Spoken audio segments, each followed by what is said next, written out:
ప్రజాస్వామ్యాన్ని అపహాస్య పాలు చేసేలా చంద్రబాబు పాలన సాగిస్తున్నారని మాజీ మంత్రి వైసీపీ గుంటూరు జిల్లా అధ్యక్షులు అంబటి రాంబాబు ఆరోపించారు. అన్ని వ్యవస్థల్లో దోపిడీ యథేచ్ఛగా జరుగుతుందని అన్నారు. తెనాలి ఐతానగర్లో పోలీసులు హింసకు గురైన బాధితులను పరామర్శించేందుకు ఈ నెల 3వ తేదీన వైసీపీ అధినేత మాజీ సీఎం వైఎస్ జగన్మోహన్ రెడ్డి తెనాలికి వెళ్తున్నారని వెల్లడించారు.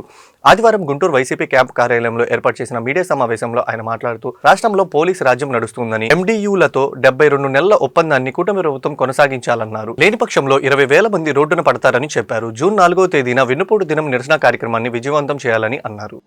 దానికి చంద్రబాబు నాయుడు గారి కుమారుడే డబ్బులు చేసే కార్యక్రమం చేస్తున్నాడు. C8 పోస్టింగుల దగ్గర నుంచి డిఎస్పీ పోస్టింగుల వరకు అన్ని కూడా సూట్ కేసుల్లో సర్దుకునేటటువంటి కార్యక్రమం చేస్తున్నది నారా చంద్రబాబు నాయుడు గారి కుటుంబంలో ఉన్న ప్రధానమైనటువంటి వ్యక్తి నారా లోకేష్ గారు. అవినీతి లేని సమాజాన్ని చూపిస్తాడట. ఏంటో నాకు అర్థం కాదు. శ్రీకారం చుడతాడంట. రెండో అంశం ఏంటంటే ఆయన డేక్కన్నంట. ఇంతకుముందు ఒక మాట అన్నాడు చూసారా, బెల్ట్ షాపులు పెడితే బెల్ట్ తీస్తా అన్నాడు.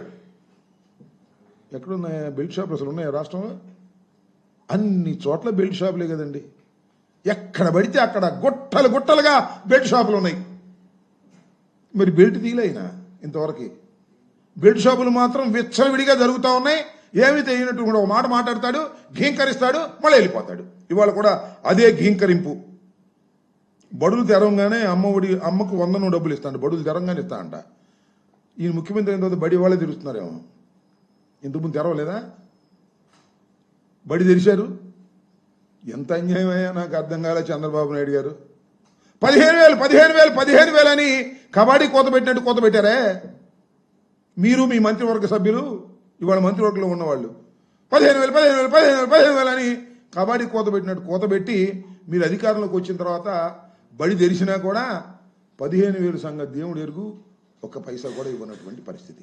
అసలు నేను అడుగుతా ఉన్నా, నారా చంద్రబాబు నాయుడు గారు, మీరు అధికారంలోకి వచ్చిన తర్వాత ఏ వర్గం సంతోషంగా ఉందని చెప్పండి నాకు.